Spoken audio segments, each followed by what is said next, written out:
자, 윤석열 체포 소식 여러분 잘 알고 계실 텐데요.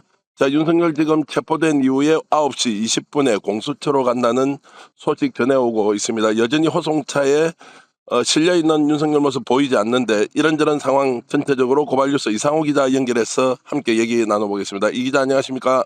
네네, 수고 많으십니다. 자, 결국 이제 체포됐습니다. 저항도 크게 하지 않았습니다. 그리고 네, 경호처에서 그게 상당히 격렬하게 반발할 것이라고 했는데 그것도 없었습니다. 전체적으로 어떻게 보십니까?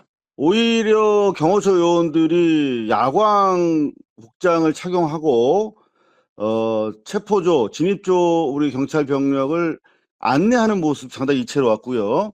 그리고 8시 37분경에 김성훈 경호차장이 체포되면서 사실상 작전은 종료된 것으로 보입니다. 8시 37분에 이제 경찰버스로 호송이 되는 상황이 사실상 경호처의 이제 마지막 최종 저항선이었죠.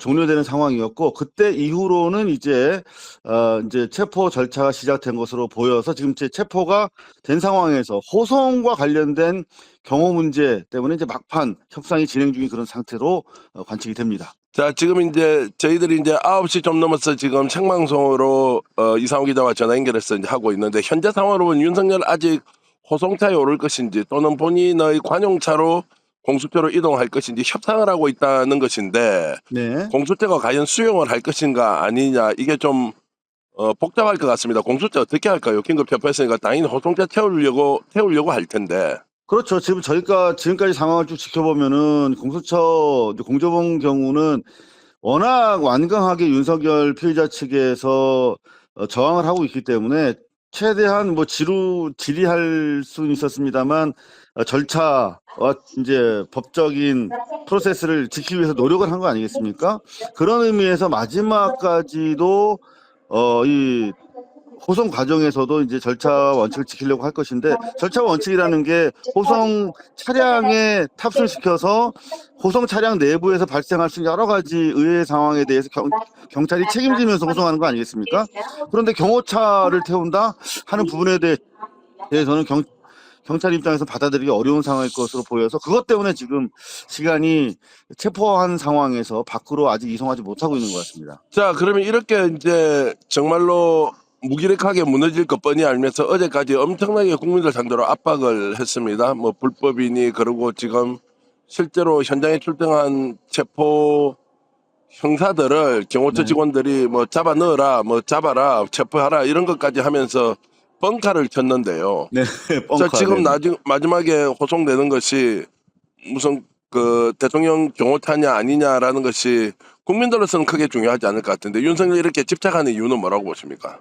그게 이제 기본적으로 자기가 대통령직을 여전히 수행하고 있고 계엄이 정당했다라고 주장하는 입장에서는 마지막까지도 자기의 정당성이 관철되는 모습, 자기의 지지자들에게 보여지는 모습에 대해서 아무래도 신경 쓰지 않을 수밖에 없을 것 같고요.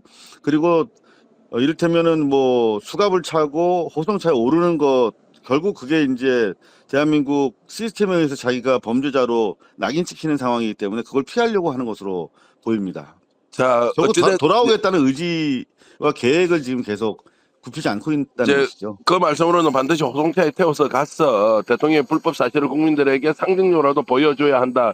이제 이런 의미이신 거죠. 그렇죠. 그거를 우리 경찰과 공조본에서도 포기할 수 없는 지점이 아닌가 싶습니다. 자, 그러면 윤석열 이제 체포가 이렇게 이루어지면 혹시 이제 뭐 혼란이 올 수 있다. 극우 직결을 통해서 뭔가 대규모 이제 소위 말하는 뭐 내란을 계속 부추기는 세력들이 준동할 수 있다. 아니면 좀 상당히 좀 진정이 될 것이다. 이 부분 어떻게 보십니까?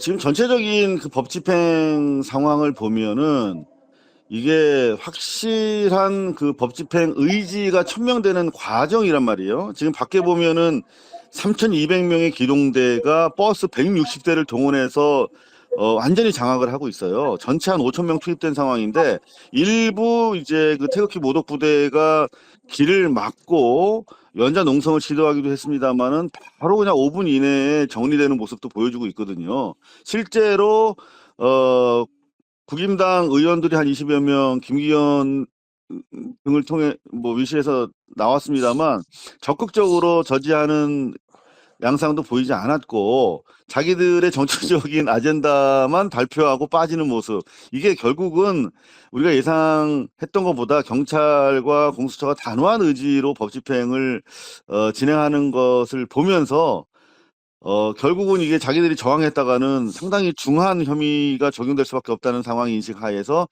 우리가 예상했던 대로 지금 빠지고 있는 것 같습니다. 예, 윤석열 이번에 체포되고 나면 다시 개인 뭐 저택이나 또는 관저로 다시 돌아갈 수 있습니까? 여러분들이 기대하고 주장하시듯이 이제 세상 볕을 다시는 볼 수 없는 상황이 될 것이고요. 지금 뭐 혁신당 등에서도 이 사면 복권이 불가능한 수준으로 이거는 강도 높게 처리해야 된다라고 하는 취지의 발의까지 지금 이루어지고 있기 때문에 그럴 수는 없고 그래서도 안 된다라고 저와 우리 국민들 같이 생각하고 계실 겁니다. 자, 영원히 못 돌아올 수 있다 이런 말씀이고, 김건희는 지금 관저에 있겠죠. 그게 제일 흥미로운 포인트인데요. 지금 결국은 우리가 다 V1이 김건희였다는 사실을 알고 있고, 이번 체포는 사실상 김건희에 대한 공권력의 대단히 구체적인 경고인 것인데, 지금 어디로 도피했을 것이다라고 하는 관측이 있었는데, 지금 윤석열이 도망가지 않고 버티고 있었던 걸 보면 김건희도 도망가긴 어려웠던 상황일 것으로 보이고, 과연 김건희가 배웅을 할 것인가, 배웅을 받는 윤석열은 어떤 모습일까를 지금 여러분들이 사실 궁금하게 관심을 가지고 지켜보고 계신 거 아니겠습니까? 네.